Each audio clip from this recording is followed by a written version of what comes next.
Halo sahabat jiwa, selamat datang kembali di channel ini. Hari ini kita akan membahas salah satu fase terdalam dalam perjalanan spiritual, yaitu Dark Night of the Soul. Mungkin kamu pernah mendengar istilah ini, atau mungkin kamu sendiri sedang mengalaminya tanpa sadar. Video ini akan membahas 7 tanda yang paling sering muncul ketika seseorang berada dalam Dark Night of the Soul. Kalau kamu merasa hidupmu sedang berat, bisa jadi ini bukan sekadar masalah biasa, tapi sebuah panggilan untuk transformasi jiwa. Apa itu Dark Night of the Soul? Sebelum kita masuk ke tandanya, aku ingin menjelaskan dulu apa itu Dark Night of the Soul. Istilah ini pertama kali diperkenalkan oleh seorang mistikus bernama Saint John of the Cross pada abad ke-16. Beliau menggambarkan fase ini sebagai malam panjang bagi jiwa, di mana cahaya terasa hilang dan semua pegangan dalam hidup runtuh. Tapi fenomena ini sebenarnya sudah dikenal di berbagai tradisi spiritual di seluruh dunia. Dark Night of the Soul bukan sekadar depresi biasa atau masa sulit dalam hidup. Ini adalah fase transformasi spiritual yang mendalam, di mana jiwa kita seperti dibongkar dan dibangun ulang oleh alam semesta. Bayangkan seperti kupu-kupu di dalam kepompong. Sebelum menjadi kupu-kupu yang indah, dia harus melalui proses yang disebut metamorfosis. Tubuhnya benar-benar larut menjadi sup, sebelum kemudian terbentuk lagi menjadi sesuatu yang sama sekali baru dan lebih indah. Nah, Dark Night of the Soul adalah metamorfosis jiwa kita. Semua yang kita kira kita ketahui tentang diri kita, tentang hidup, tentang spiritualitas, semuanya dipertanyakan, digoyang, bahkan mungkin runtuh.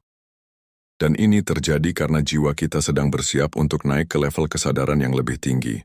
Ini bukan tentang kehilangan iman, tapi tentang memurnikan iman. Bukan tentang keputusasaan, tapi tentang melepaskan ilusi-ilusi yang selama ini menghalangi kita untuk melihat kebenaran yang lebih dalam. Jadi jika kalian sedang merasa seperti hidup sedang tidak masuk akal, atau merasa terputus dari semua yang dulu kalian anggap penting, bernapas dalam-dalam.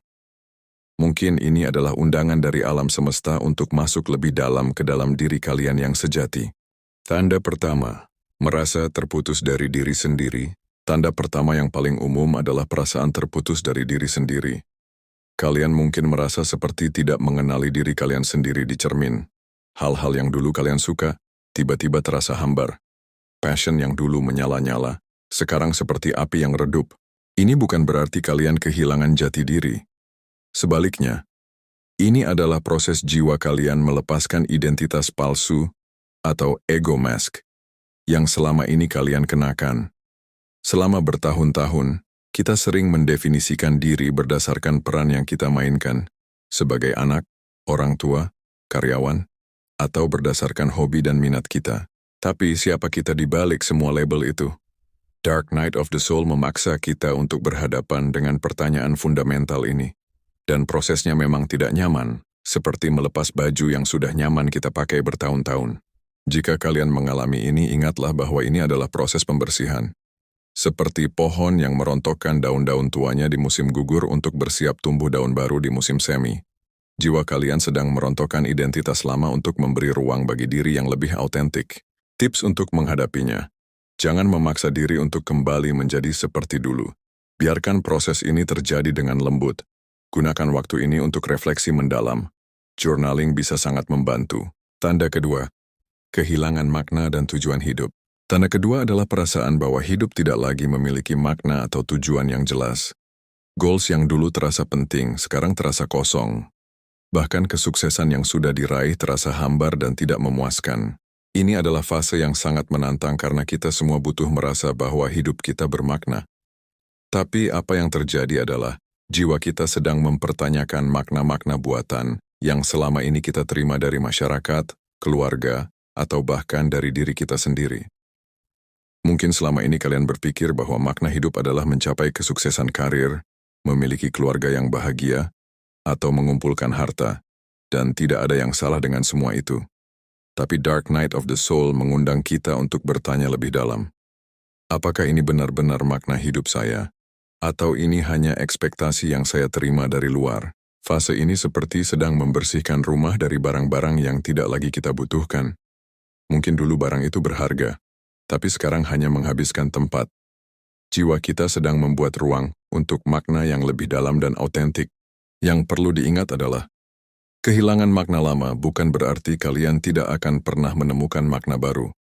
Justru sebaliknya, proses ini mempersiapkan kalian untuk menemukan purpose yang benar-benar berasal dari dalam, bukan dari ekspektasi luar. Tanda ketiga, spiritual dryness, merasa jauh dari Tuhan alam semesta. Tanda ketiga ini mungkin yang paling menakutkan bagi mereka yang sudah menjalani praktik spiritual. Merasa terputus dari Tuhan, alam semesta, atau energi universal yang biasanya kita rasakan. Doa terasa hambar, meditasi terasa kosong. Praktik spiritual yang dulu memberikan kedamaian, sekarang terasa mekanis dan tidak bermakna. Bahkan mungkin kalian mulai mempertanyakan keberadaan Tuhan atau kekuatan yang lebih besar. Ini sangat menakutkan karena biasanya spiritualitas adalah jangkar kita di tengah badai kehidupan. Ketika jangkar itu terasa hilang, kita merasa terombang-ambing tanpa pegangan. Tapi inilah paradoks dari Dark Night of the Soul. Kadang kita harus melepaskan konsep kita tentang Tuhan untuk benar-benar menemukannya. Selama ini mungkin kita telah membatasi Yang Maha Kuasa dalam kotak-kotak pemahaman kita. Kita punya ekspektasi bagaimana Tuhan seharusnya merespons doa kita. Bagaimana energi spiritual seharusnya terasa. Dark Night of the Soul mengundang kita untuk melepaskan semua ekspektasi itu. Seperti kata Rumi, "Sell your cleverness and buy bewilderment." Jual kepintaran kalian, belilah kebingungan, karena dalam kebingungan itulah ruang untuk keajaiban yang sesungguhnya terbuka. Mungkin Tuhan tidak menjauh dari kalian. Mungkin Dia sedang mengundang kalian untuk mengenalnya dengan cara yang baru, yang lebih dalam, yang melampaui konsep-konsep mental yang selama ini kalian pegang. Yang penting di fase ini adalah tetap berserah. Meskipun tidak merasakan respons spiritual yang biasa, tetaplah melakukan praktik kalian. Anggap saja seperti menyiram tanaman di musim kering, meskipun tidak terlihat hasilnya sekarang, tetapi akar sedang tumbuh lebih dalam di bawah tanah. Tanda keempat, pertanyaan eksistensial yang mendalam. Tanda keempat adalah munculnya pertanyaan-pertanyaan eksistensial yang mendalam dan kadang mengganggu. Siapa saya sebenarnya? Apa tujuan hidup? Mengapa saya ada? Apakah hidup ini nyata? Apa itu kematian? Pertanyaan-pertanyaan ini muncul bukan dari rasa ingin tahu biasa, tapi dari kerinduan jiwa yang sangat mendalam untuk menemukan kebenaran. Dan yang membuat tidak nyaman adalah kita menyadari bahwa jawaban-jawaban yang selama ini kita yakini terasa tidak lagi cukup. Ini seperti anak kecil yang tiba-tiba menyadari bahwa dunia jauh lebih kompleks daripada yang dia kira. Jawaban sederhana yang dulu memuaskan, sekarang menimbulkan lebih banyak pertanyaan lagi. Fase ini adalah tanda bahwa kesadaran kalian sedang berkembang. Jiwa kalian tidak lagi puas dengan penjelasan yang dangkal. Dia menuntut kebenaran yang lebih dalam, yang lebih autentik. Yang perlu diingat adalah, tidak apa-apa untuk tidak memiliki jawaban. Malah dalam tradisi Zen ada konsep don't know mind, pikiran yang tidak tahu. Ketika kita berada dalam ruang tidak tahu, kita terbuka untuk menerima kebijaksanaan yang lebih besar. Jangan terburu-buru mencari jawaban dari luar. Biarkan pertanyaan-pertanyaan itu hidup dalam diri kalian. Mereka adalah benih yang sedang berkecambah. Pada waktunya, mereka akan tumbuh menjadi pemahaman yang lebih dalam tentang kehidupan. Tanda kelima, isolasi dan perasaan kesepian yang mendalam. Tanda kelima adalah perasaan terisolasi dan kesepian yang mendalam, bahkan ketika dikelilingi oleh orang-orang. Kalian mungkin merasa seperti orang asing di planet sendiri, seolah-olah tidak ada yang bisa benar-benar memahami apa yang kalian alami. Percakapan dengan teman-teman terasa superficial. Aktivitas sosial yang dulu menyenangkan, sekarang terasa melelahkan. Kalian mungkin mulai menarik diri, lebih memilih untuk menyendiri daripada berpura-pura baik-baik saja di depan orang lain. Ini terjadi karena kesadaran kalian sedang bergeser ke level yang berbeda. Seperti kupu-kupu yang masih di dalam kepompong. Dia tidak bisa lagi berkomunikasi dengan ulat-ulat lain karena dia sedang dalam proses menjadi sesuatu yang baru. Perasaan kesepian ini juga bisa menjadi panggilan untuk menjalin hubungan yang lebih dalam dengan diri sendiri. Selama ini, mungkin kita terlalu bergantung pada validasi dan koneksi dari luar. Dark Night of the Soul mengundang kita untuk belajar nyaman dengan kesendirian, untuk menemukan wholeness dalam diri sendiri. Yang penting diingat adalah, kesepian berbeda dengan kesendirian. Kesepian adalah perasaan terputus, sementara kesendirian bisa menjadi ruang sakral untuk bertemu dengan diri yang paling autentik. Gunakan waktu ini untuk mendalami hubungan dengan diri sendiri. Belajar mencintai kehadiran kalian sendiri. Karena pada akhirnya, hubungan terpenting dalam hidup adalah hubungan kalian dengan diri kalian sendiri. Tanda keenam, sensitivitas emosional yang meningkat. Tanda keenam adalah meningkatnya sensitivitas emosional. Emosi terasa lebih intens, lebih raw, lebih sulit dikontrol. Mungkin kalian jadi lebih mudah menangis, lebih mudah tersinggung, atau sebaliknya, merasa mati rasa secara emosional. Ini terjadi karena selama proses Dark Night of the Soul, lapisan-lapisan pelindung emosional yang selama ini kita bangun mulai luruh. Mekanisme defense yang biasa kita gunakan untuk menjaga perasaan menjadi tidak efektif. Di satu sisi, ini memang tidak nyaman.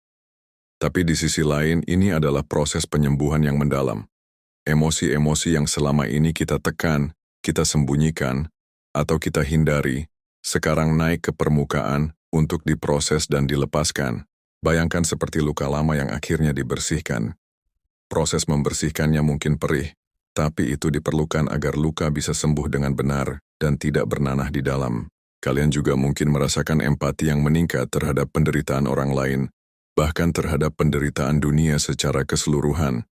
Kadang ini terasa overwhelming, seperti merasakan sakit semua orang sekaligus. Tips untuk menghadapi fase ini.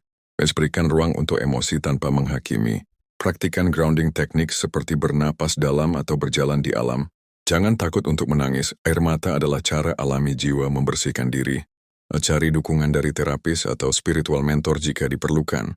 Ingat, sensitivitas yang meningkat ini sebenarnya adalah tanda bahwa hati kalian sedang terbuka lebih lebar. Pada akhirnya, ini akan membuat kalian menjadi manusia yang lebih welas kasih dan bijak. Tanda ketujuh, perubahan dalam pola tidur dan mimpi. Tanda terakhir adalah perubahan dalam pola tidur dan pengalaman mimpi. Kalian mungkin mengalami insomnia, atau sebaliknya, merasa ingin tidur terus. Mimpi-mimpi menjadi lebih vivid, lebih simbolis, kadang menakutkan atau membingungkan. Ini terjadi karena proses transformasi spiritual tidak berhenti ketika kita tidur. Malah, dalam kondisi tidur, unconscious mind, kita lebih bebas untuk memproses perubahan-perubahan yang terjadi di level jiwa. Mimpi-mimpi aneh atau menakutkan yang muncul biasanya adalah cara psyche kita memproses ketakutan, memori lama, atau aspek-aspek dari diri kita yang sedang dilepaskan. Seperti komputer yang sedang defragmenting. Prosesnya mungkin membuat sistem jadi lambat sementara, tapi hasilnya akan lebih efisien. Gangguan tidur juga bisa terjadi karena sistem energi kita sedang mengalami recalibration. Cakra-cakra sedang dibersihkan dan diselaraskan, yang kadang menciptakan sensasi fisik yang tidak biasa. Tips untuk menghadapinya: menciptakan ritual tidur yang menenangkan, hindari layar gadget sebelum tidur, cobalah meditasi ringan atau breathing exercises, catat mimpi-mimpi penting. Mereka mungkin membawa pesan, yang terpenting jangan panik jika pola tidur kalian berubah. Tubuh dan jiwa kalian sedang beradaptasi dengan frekuensi yang baru, berikan waktu dan bersabarlah dengan prosesnya. Setelah kita membahas ketujuh tanda ini, aku ingin kalian ingat dengan pesan yang paling penting ini. Dark Night of the Soul bukanlah akhir dari perjalanan spiritual kalian. Ini adalah awal dari chapter yang baru. Setiap tradisi spiritual di dunia mengakui bahwa jalan menuju pencerahan tidak pernah berjalan lurus. Selalu ada pasang surut, ada terang dan gelap, ada pengalaman berada di puncak gunung dan ada pula lembah bayangan. Dan justru lembah inilah yang seringkali memberikan pelajaran paling berharga. Dalam kegelapan kita belajar untuk mengandalkan cahaya dari dalam. Dalam kebingungan kita belajar untuk berserah kepada kebijaksanaan yang lebih besar. Dalam kesepian, kita belajar untuk mencintai diri sendiri tanpa syarat. Para mistikus sepanjang sejarah, dari Rumi hingga Bunda Teresa dari Avila, dari Buddha hingga para kontemplatif Kristiani, semuanya melewati fase ini. Dan mereka semua bersaksi, di ujung kegelapan, selalu ada cahaya yang lebih terang daripada sebelumnya. Jika kalian sedang mengalami Dark Night of the Soul saat ini, izinkan aku untuk mengatakan kalian tidak sendirian. Jutaan jiwa di seluruh dunia sedang mengalami awakening yang sama. Kita hidup di masa transformasi global, Dan apa yang kalian rasakan adalah bagian dari pergeseran kesadaran yang lebih besar. Bersabarlah dengan prosesnya. Trust the process. Alam semesta tidak pernah salah dalam timingnya. Kalian sedang dipersiapkan untuk sesuatu yang indah, sesuatu yang lebih besar dari yang dapat kamu bayangkan sekarang. Dan ingat, setelah malam yang paling gelap, fajar selalu menyingsing. Setelah winter yang paling dingin, spring akan datang dengan kehidupan yang baru. Begitu juga dengan jiwa kalian, setelah dark night ini berlalu, kalian akan muncul sebagai versi diri yang lebih bijaksana, lebih penuh belas kasih dan lebih otentik. Teruslah melangkah, jiwa-jiwa indah. Perjalananmu adalah sesuatu yang suci, dan perjuanganmu tidaklah sia-sia. Sahabat jiwa, itulah 7 tanda bahwa kalian mungkin sedang mengalami dark night of the soul. Jika video ini resonates dengan pengalaman kalian, jangan lupa untuk like video ini jika membantu, karena itu akan membantu algoritma untuk menyebarkan pesan ini ke jiwa-jiwa lain yang mungkin sedang membutuhkannya. Subscribe dan nyalakan lonceng notifikasi agar tidak ketinggalan konten spiritual lainnya. Aku berkomitmen untuk terus berbagi wisdom dan support untuk perjalanan spiritual kita bersama. Share video ini ke teman atau keluarga yang mungkin sedang struggling. Kadang, mengetahui bahwa apa yang kita alami itu normal dan memiliki nama, sudah cukup untuk memberikan comfort. Dan yang paling penting, share pengalaman kalian di comment section. Ceritakan tanda mana yang paling kalian rasakan, atau bagikan insight dari perjalanan dark night kalian sendiri. Kita semua bisa belajar dari satu sama lain. Sampai jumpa di video berikutnya, dan ingatlah bahwa kamu dicintai, kamu didukung, dan kamu berada tepat di tempat yang seharusnya. Namaste.